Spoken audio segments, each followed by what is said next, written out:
Gross, M-I-C-H-E-L-L-E-G-R-O-S-S, and I am president of Communities United Against Police Brutality.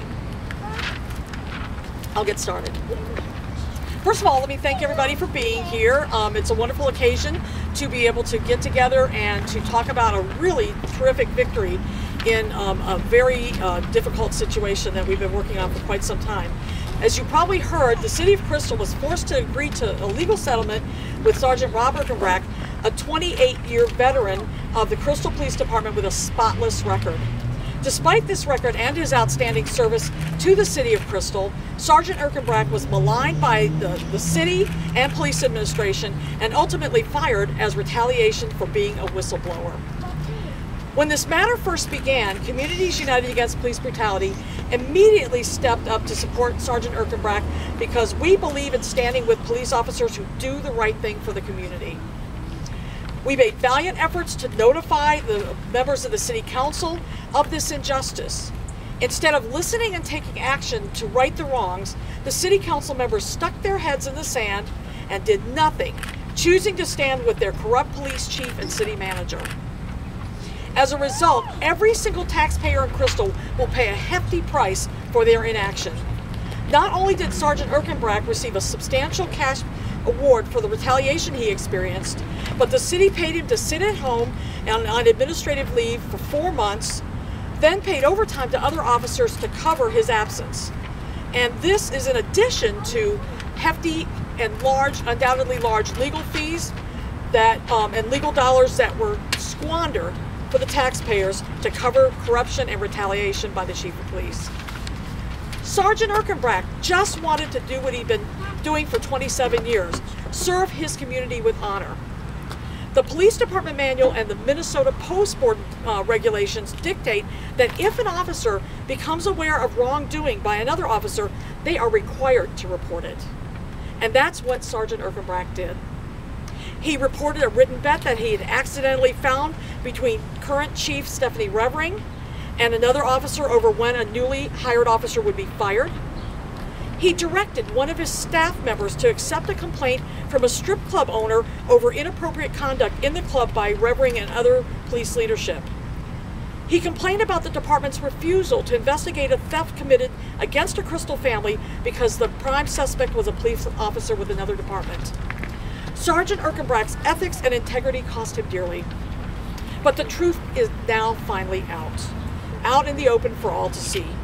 We are here today to hear directly from Sergeant Erkenbrack about his ordeal and the settlement he reached with the city. But we are also here to celebrate a hard-won victory forged by an alliance of Communities United Against Police Brutality, Crystal community members, the Erkenbrack family, and Sergeant Erkenbrack himself.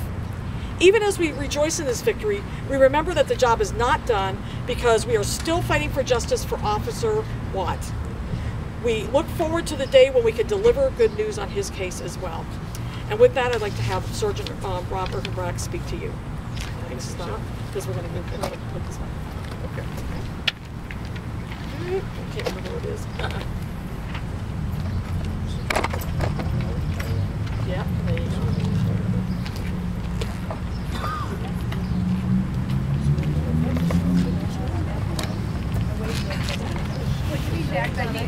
I can't tell.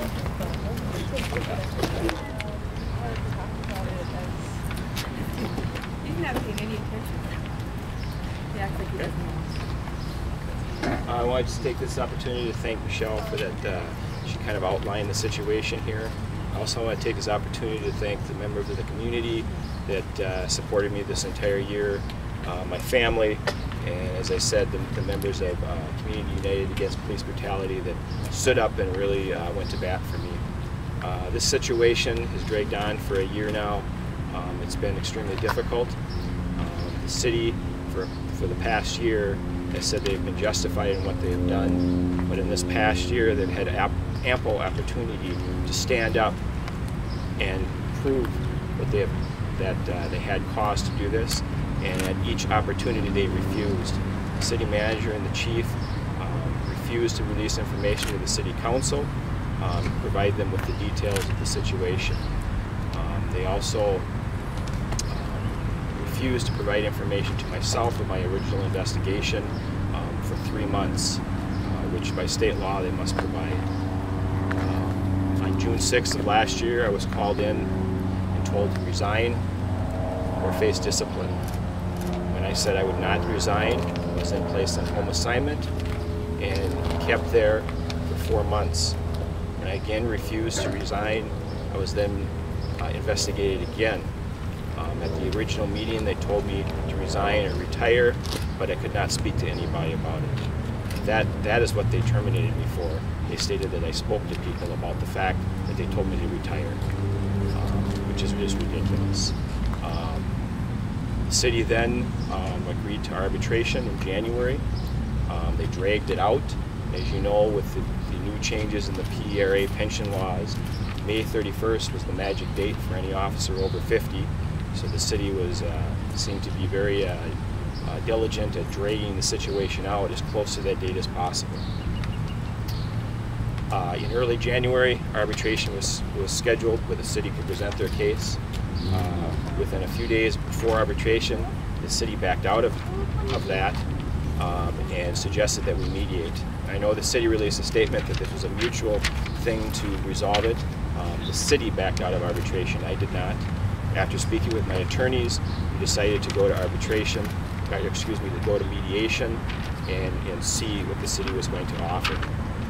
The city stated that they would do this as quick as possible, and in February we would do this.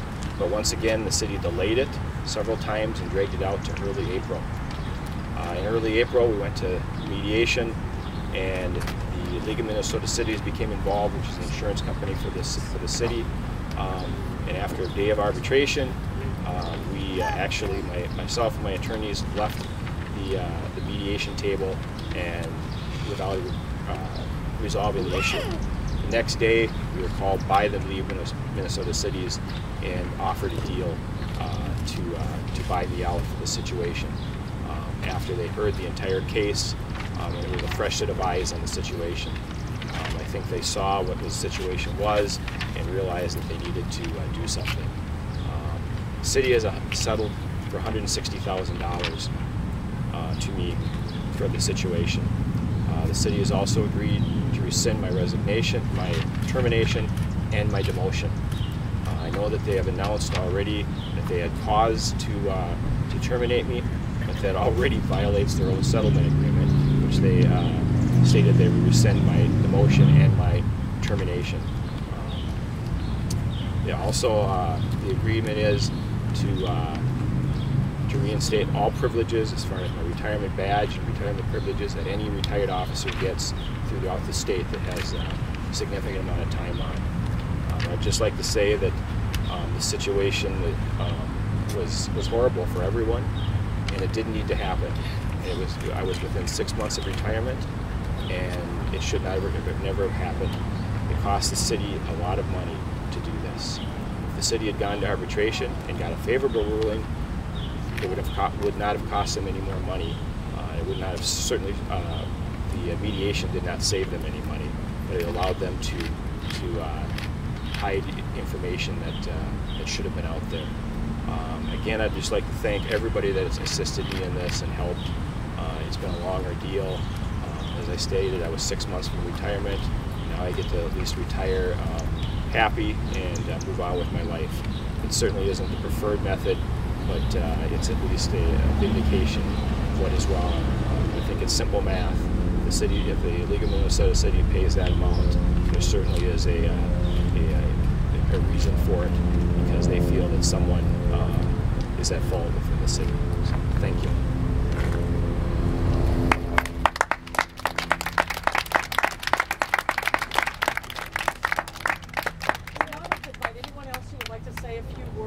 Before you leave, could I ask, what are your plans now, Ron? Well, my plans were before this started to retire in Colorado. In fact, those plans were are still in effect.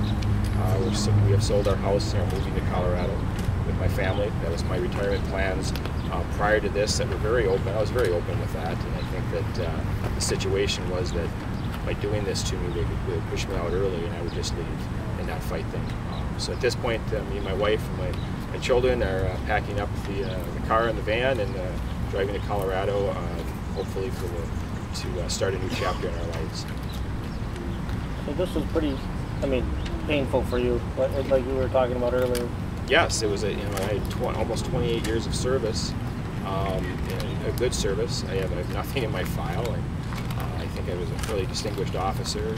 I did a little of every job during my career, and I love the job. I love the city of Crystal. I love working with the officers, and it was an enjoyable job, and it was certainly an honorable profession. But it's just sad that it happened to happen this way. That when you stand up and are outspoken, is that some people don't like it, and you certainly are going to take the brunt of the abuse by doing that. And your thoughts on all these folks and other community members in your support standing out here? And it was great. I think that if you back in late August, I believe it was, when 200 and some people showed up in support of me and Officer Watt, it was wonderful to show the community support. And I think the council needs to look at that and again address this issue and ask the right questions and demand the answers, because they're the bosses of the city, and they need to get that information on why this happened, what was the rationale for it. There's no rationale for it. It should have never happened.